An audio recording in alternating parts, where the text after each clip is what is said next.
Buravinaka, namaste and good evening. I'm Vijay Narayan. You're watching Fiji Village Straight Talk. A special straight talk as the Swire Shipping Fijian Drua comes home for three very crucial matches. One against the Reds, which is tomorrow afternoon at 2:05 p.m. a double header.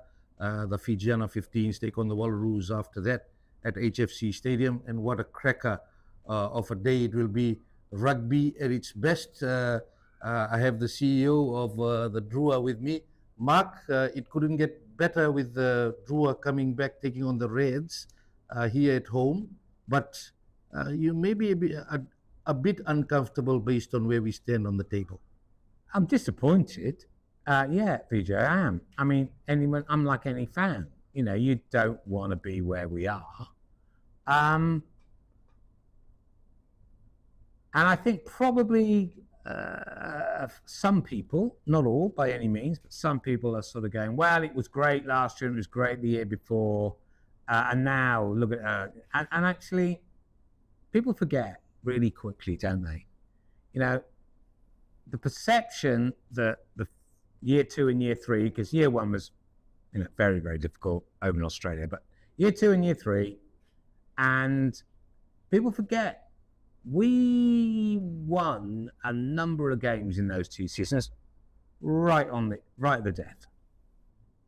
Kemo Valentini's, the famous kick to knock over the Crusaders, the drop goal, Christian Leofano missing a very straightforward kick beyond the final whistle. New South Wales Waratahs had us for all money, and somehow we scrambled it away and won it in Golden Point. You know, if those 4, and then there's another one which I forget, they go the other way, the whole narrative changes. And that's sport, isn't it? That's why we love it. It's so unpredictable and it's so exciting. So when you get a season like this season so far, and there are still 4 games to go, another nearly a third of the year, when in all the close games, we don't close it.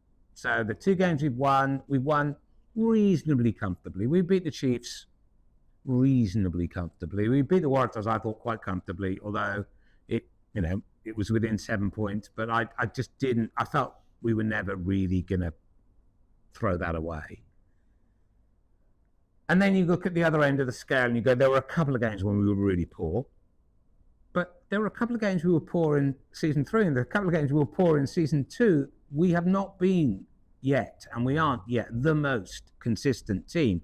I can remember us getting hammered at Perth in year 3 and getting hammered at Perth in year 2. I can remember Dunedin was a graveyard. We played much better at Dunedin this year than we ever have done before, right? So it's not like suddenly this is happening and it wasn't part of the inverted commas successful seasons. It happened then too. The difference is we won the tight ones, a number of the tight ones, and this year lost a tight one to the Brumbies, home and away, lost a tight one to the Waratahs, away, lost a really tight one at Napier, away. You know, we didn't get close to anybody away last season, right? The Brumbies at home, we just haven't quite closed out the games in the last 5 minutes. Whereas last year we closed out 3 or 4 of them. That's the difference. That is the difference. And it's marginal. The other thing I'd say has happened, and maybe this is linked. I don't know. It's hard to prove. The competition's got stronger this year. Moana are a way improved side to what they were in 2 and 3. And 1. Mind you, they beat us in year 2, I know, in Melbourne and Super Round, but even so, you'd look at Moana's overall performances and go, oof. But this year, my word, they're a very competitive team, good side. Still felt we could have, if we defended better last weekend, I thought we nearly had them again at about, we got back to 12 points, we had a couple of chances to go to 5, who knows, you know, it wasn't, I wouldn't put it as one of the really close ones, but it's not like we were out of it for long periods. And all the Australian sides have improved because you've got another 25 quality players have been distributed around the 4 teams that are left. Well, of course they go up in quality. So you're playing in a tough competition, you're not quite closing out the tight ones. That's what happens. You know, this is not like the Premiership football in England that a lot of us follow and a lot of Fijians follow, where there's only 4 or 5 teams that can win it really, and there's another group that are going to be scrambling around mid-table, and then there's all the new ones there. Then they're all going to be at the bottom, trying not to get relegated. Super Rugby's not like that. Super Rugby's going, right, well, there's how many teams could win it before the start of the year? How many people honestly thought they could win it? Well, the Blues thought they could win it. They won it last year. Look at them. Canes thought it's there. They'd had a great year last year. They could go one more. Surely the Chiefs have got to win it at some stage. Brumbies, most consistent team for a long, long time, semi-finalists every year. They've got to think they can win it. And the Reds had a much improved year under Les Kiss last year, and then had about 7 or 8 new players of quality. Of course, they were going to be contenders, etc., etc., etc. I think I said before the season started, you look it up, I'm pretty sure I said this, when people always ask you for prediction, I said we could come anywhere between 3rd and 11th. Right? Unfortunately, I was right. It's a second prediction that came out. No, it's the same prediction. It was the same prediction. And we're not 11th yet. But my point is this. You can get way too carried away when you win and when you lose.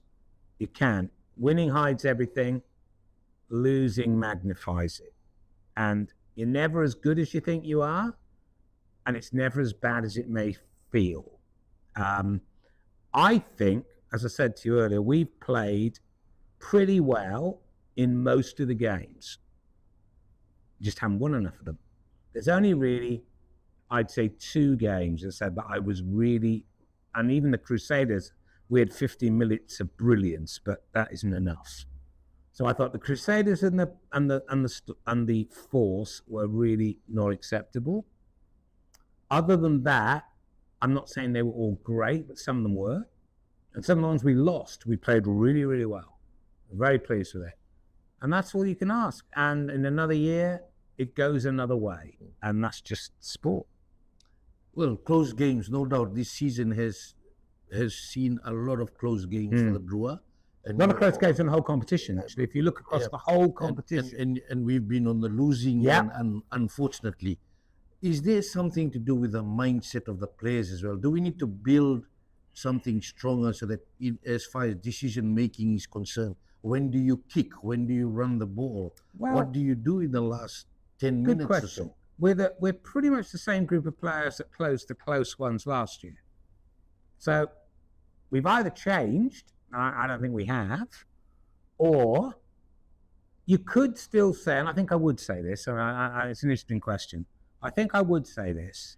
I would say that if you look at our age profile, still, even 4 years in, we are still a remarkably young team, by which I mean not necessarily age, numbers of games played at this level. We're still a very young team. And you look at the impact that RD Surveyors made at Moana, who are the most comparable to us. Right, new to the competition, recruited largely from players who'd never played Super Rugby before, or they did recruit quite a few from other New Zealand franchises who had played, and were less restricted in who they can recruit. Nevertheless, the impact of RD Surveyor has been significant.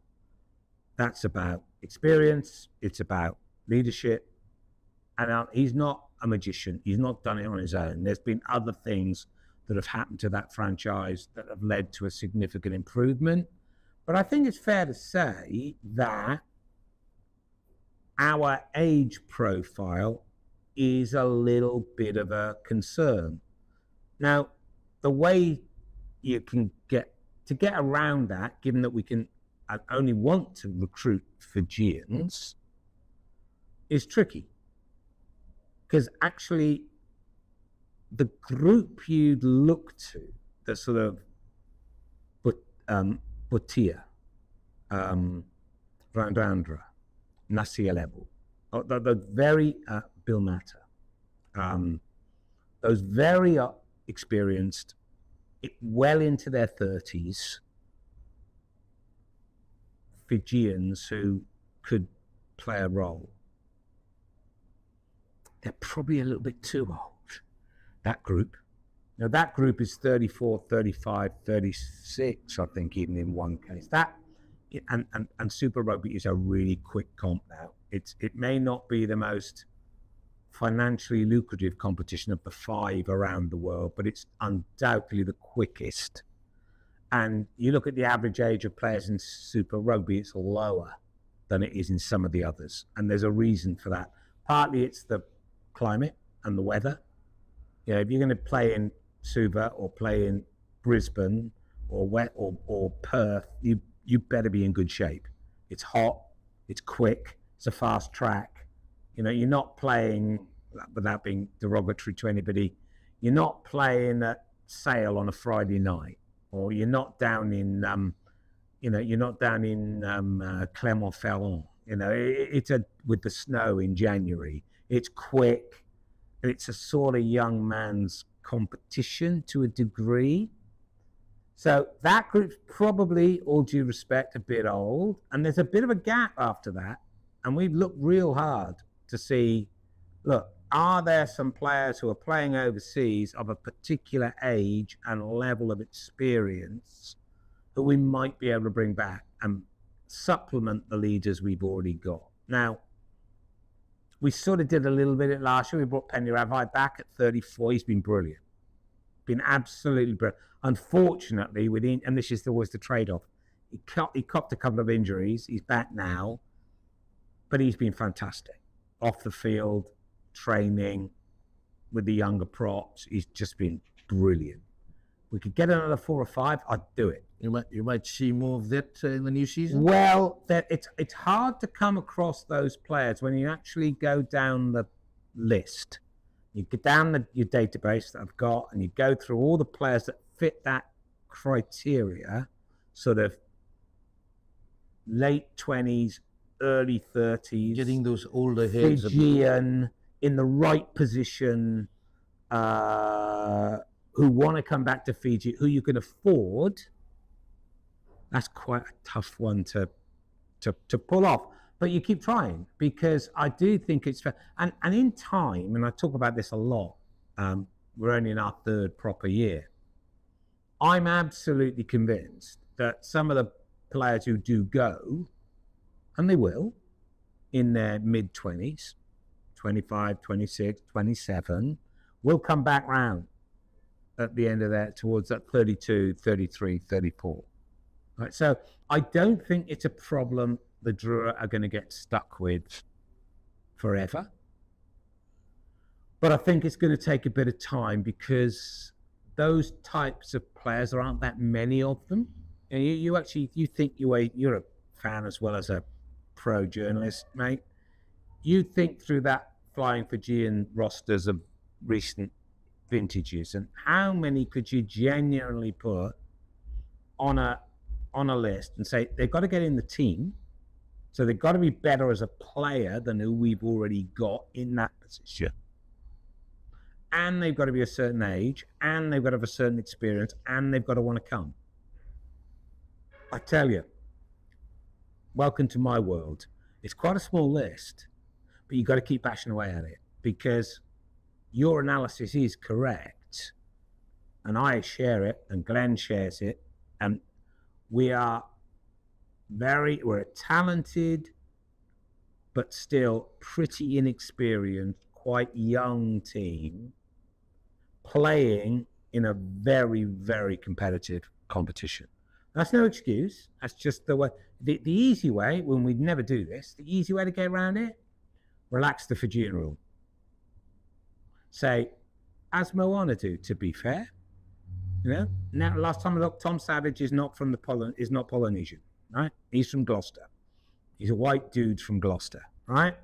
I've got no problem with that. You run your franchise how you want to run it. I've got absolutely no problem. I think they've had a great year, right? But the easy way is to modify the roster. But that goes completely against everything we're trying to do. So your value that you're sticking on. We're sticking. We are sticking on. Players with we Fiji are- links. Players with Fijian heritage no further back than 2 generations. That's it. We will not. Players who want to join us have to do 2 things. They have to have that heritage qualification, and they have to declare for Fiji. So, for example, Peter Gus. I was just about to ask you that. Peter Gus, right? Who is no longer captured. But he's got to want to play for Fiji, and you've got to be able to pay him. You've got to be able to afford to pay him enough money to not match what he's getting on in France, but that. So you look at players like that. But Has the the approach easier been made way to hit to Peter, for Peter no, Gus? no, because he's only in his first year of his contract, and I think the last time I looked, he's got at least another 18 months to go, and I think it's unlikely. But you got to keep looking. But I say the easy way to do it is you say, all right, allow the Drua to have 3 non-Fijians, and you go straight out and buy 3 guys in key positions who are very experienced. But we'll never do that. My other question, Mark, is that you said that Peter Gus or anyone else has to Just an example. declare that they will play for Fiji. Yes. Will there be a place where the Drua goes to that it is no longer seen as just a feeder team to the Flying Fijians? Last World Cup, we saw majority of the players were made up of Flying Fijians. The Drua came through that. I think what I hope happens, and we'll probably never get there, right? But I'd like to get even further than we are at the moment. I'd like to see a World Cup in, let's say 2031 in the States, right? So which is what? 6 years away. Okay.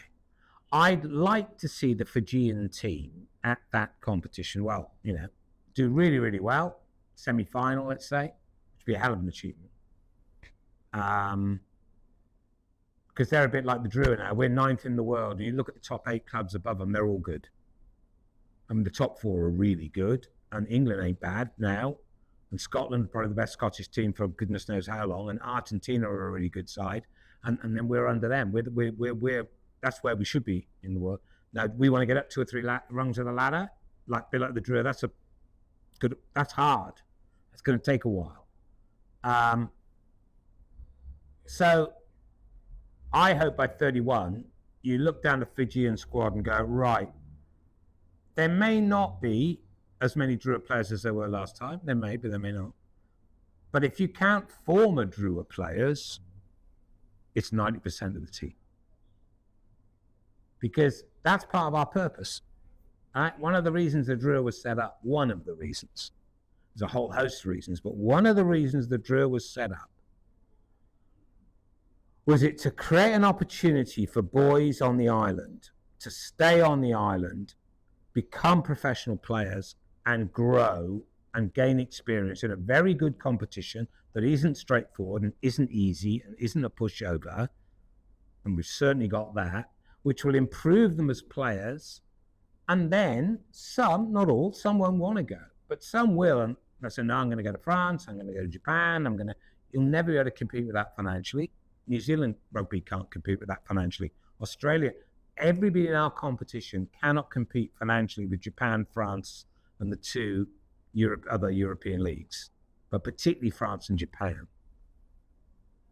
But I can see a time where a Flying Fijians squad of 33, 34 is made up of 30 players who either are at the Drua or used to be at the Drua.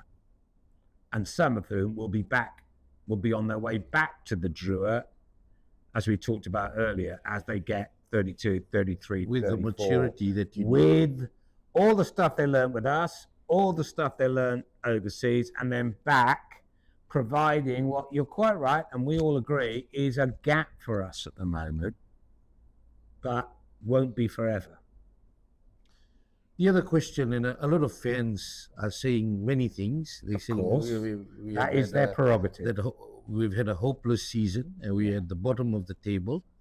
You have called out to people that we got to keep the faith, course. continue to support the Vijay, team. I'm a Tottenham fan. We haven't won a title since I was 2. I mean, if I was sort of bloke who, lost the faith after one poor season, I'd have given up years and years and years ago. You can't. You got to Look, keep I at it. totally get the disappointment. I totally get the frustration. I totally get the angry. But you don't give up on your team. I mean, you're like me, aren't you? You're a Tottenham fan, aren't you? No, I'm No. not. No. What do you? What's I'm a your Man team? United fan. Man United fan. Well, nearly as bad as us. Finish this interview. But at least you've won things in I can't ever remember us winning a title, Exactly. right? Yeah. But you're rubbish at the minute. If I may be frank. yeah. Have you stopped supporting them? No. Have you never. stopped following them? No, Have you stopped thinking about them? not at all. That's my point. So my point again is that the fans can say what they want to say. And we love them for it, and they're great. For the players, of course, we have taken them to a professional era. Yeah. And there's a lot of comments on whether they are ready for this. Mainly off the field discipline. Questions have been raised about off the field, their behavior, on whether they are always doing the right thing as a professional player, whether that is seeping into the way they play on game day. Right. Okay. You're on the top of your game, aren't you, this today? Well, let me not completely dismiss that, but let me start off by giving some data, some actual facts. If you came, you have to take my word for it, but I'm a very truthful man. If you came and looked at our fitness scores, which are really a proxy for commitment and hard work and effort, and tracked them over the 4 years of our existence of the same players who've been there for 4, those who've been there for 3 and 2 and 1, you would, in 90% of cases, just see an upward curve. Okay? So the idea that somehow the players aren't working hard and being disciplined about their training, etc. I'm sorry, if that were generally the case, and I'm not talking about the odd exception, every club in the world has the odd player who falls by the wayside and loses their direction. It's usually to do with something personal. It's usually to do with something happening in the family or in their broader life, okay? And we all have to deal with that. At all the clubs I've ever been to, it always happens. But if it was happening across the board, we'd pick it up in the test results because their fitness scores would either go like that or go like that, and they're not. Whenever a team is going through a bad patch in any sport, and I've had it before in various times, you will always get rumors and always get stories, 1 or 2 of which might be true about an individual player, about stuff off the field. It's just, people are looking for an answer. They're looking for a single answer, which it hardly ever is. It's usually a whole load of different things happening at the same time. And the nice, easy, well, the 2 is the coaches lost the dressing room. I don't see how you do that. It's just under the stand. Everybody knows where it is, right? I don't get that, okay? Has lost the confidence of the players. That certainly hasn't happened. There's absolutely no way that has happened. Or the players are partying or they're not taking it seriously and they're not trying. And seriously, pro sport doesn't work like that. If it did, you pick them up as a group, right?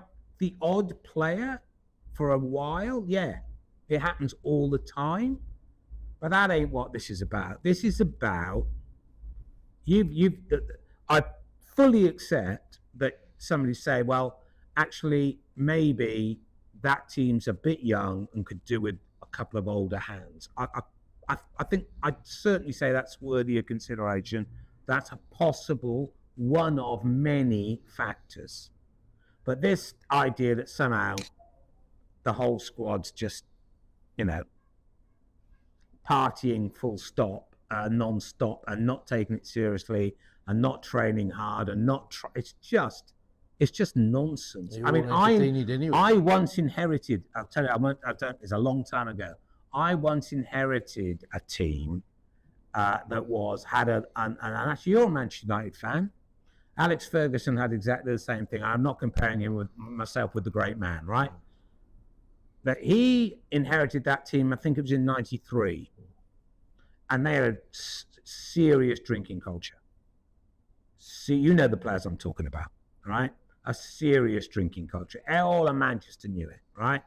And they were underperforming. And he got them out quickly. I inherited a team way back in the day, and exactly the same thing. You could just tell. Serious drinking culture, poor training habits, not dedicated, and you had to clean house. It's night and day from where we are at the Drua. Mark, the other issue is about when a team loses, and if you're saying, based on what you're saying, the team is giving it its all. No, I wouldn't say it's giving it all. You can always give more. You can always give. You can always improve. You can always be better. But to sort of that's what you're striving to do all the time. Are there areas we can improve on? Yes, there are. Are some of them behavioural? Yes, for individuals. But I'm talking about the group. Yeah, that's why I'm asking you the question. If the players are not emptying out their tanks in the game, and that is the reason why we're having those close losses. How much analysis is going into it? We see the team is changing week in, week out. Yeah. Is there some of that happening as well? Changing the team, quite a few changes are enforced, and we don't always announce all the injuries, to be honest, because we don't like doing that very much. Mainly because we think it gives a competitive advantage, because if you call a player out injured one week and he's back in the next week, actually you think, oh, what was wrong with him? And it can get a bit it can put you at a little bit of risk. So some of the stuff, what looks like rotation is often actually they've got a knock, or they've got a short-term injury, and we're just going to not play them this week and then bring them back in a week or two or something. So it's not always just selectoral. It's sometimes it's injury driven. But I think Glenn's probably would say himself, and I mustn't speak for him because selection is entirely down to the coach. I think he feels, rightly or wrongly, that in quite a number of positions there's not an awful lot between. Now the argument, some of the candidates. Now, the argument against that is that you play the same team every week and you get more cohesion and all the rest of it. The argument on the other side is you keep people on their toes and people fight hard to get more game time. And I think there's merit in both, to be quite frank. I think that there's a lot of little bits that are just partly some you can't control, that we've referred to one or two of those. And some, to be fair, that you probably could. And, we keep looking to try to tighten those up. And it's a question of lots of little, I'm absolutely convinced it's lots of little things rather than looking for one huge reason, because I just don't think it's there. No, that's not quite true. And I've rarely found, in my experience, when teams go on a bad trot, it's very rarely one thing. It's a lot of, if the whole thing's 100%, it's probably 6 or 7 things all chipping in 10, 15% that comes to the result. So you've got to try and work out what they are. You've got to try and fix them. And some of them you can't control. And we talked about that earlier too. Sometimes you play pretty well and you play quite consistently. Not every single week. We've never been a team that's been absolutely on it every single week. We haven't got there yet. But I don't think we're any less consistent than we were last year or the year before. It's just the results aren't quite as good. And sometimes, I'm not being I'm not shrugging it off and saying, oh, it's just one of those things, because I hate it. But if you're saying, well, is there something fundamentally broken about it? No, never. Not in a million years. Physical fitness, you highlighted that across the board you don't seem to have an issue. No. What about mental fitness? Well, we're sort of coming on this again, aren't we? And that's much more difficult to assess. And we're probably spending more time on that now than we ever have. Now, the question is, it's harder to measure. It's harder to know whether it's having much effect, but you've got to believe it will in the long run. So you've got to keep doing it. So we're putting more resources than we ever have done into that area. And we'll keep doing it because my personal belief is that at this level, a lot of the difference is mental. And when I say mental, it's about being able to stay in the moment, not getting distracted, being able to focus quickly after you've made a mistake, all those kinds of things. And we keep coming back to this, don't we? And actually, that the way the best teams tend to acquire those skills is over time. And we come back to, in a tight game, in a big moment, do individual players who are mentally tough step up? And that's learned.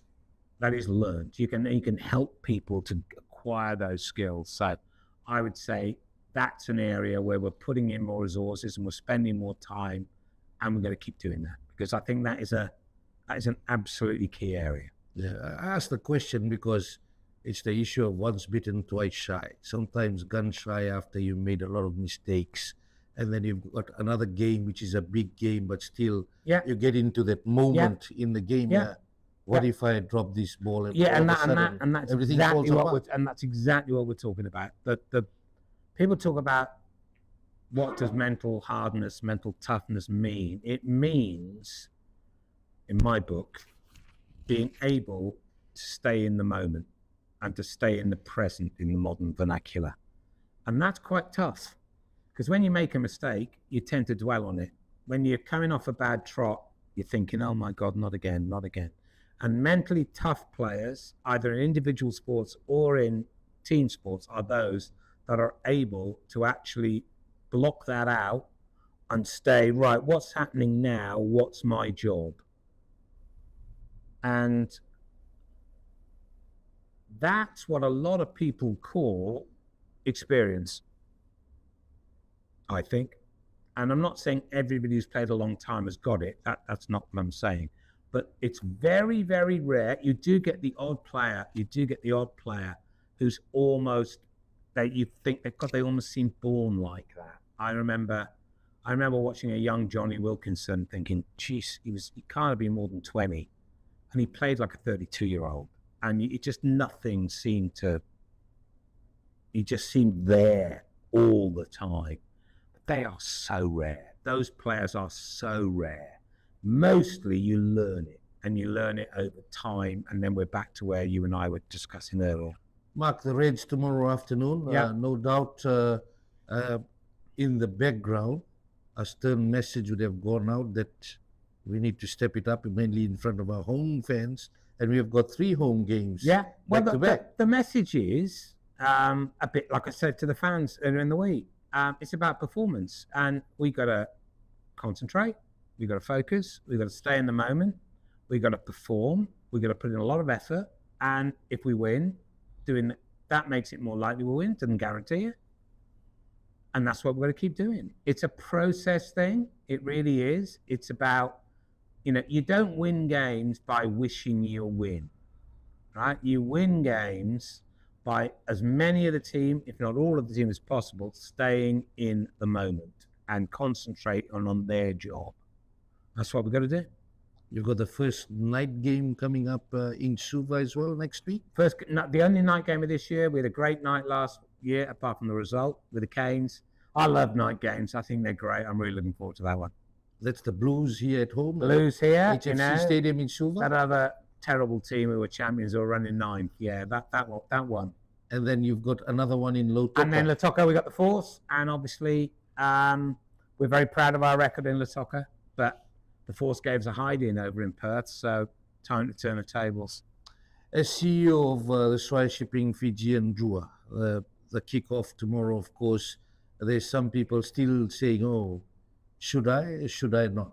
In terms of going to the game, you had a stern message earlier this week of keeping the faith. Keeping the faith. What's your message to the fans out there? It's the same. Come to the game. You know it's a great event. You know it's a great occasion. We have not lost faith in ourselves. And it's really important, like I said earlier in the week, that you stay with us and that people have confidence and recognize that actually, I said earlier, we're going to have great years. We're going to have good years. We're going to have poor years. We're going to have okay years. That's what a sports team does. It's unavoidable. Even the greatest of teams, I used Penrith against this year, right? Or your mob, who looked like they were unbeatable through the 90s, are now a shadow. You've got to hang with your team. You've got to hang with your team because they're your team and you're our fans. There you go. Keep the faith with the Drua. Take out your special Drua merchandise and make sure you're out at the game with the Drua flag, cheering on the Drua. 3 interesting games coming up here in Fiji. And we'd like to thank Mark for speaking to us on this special Fiji Village Straight Talk and all the way Drua.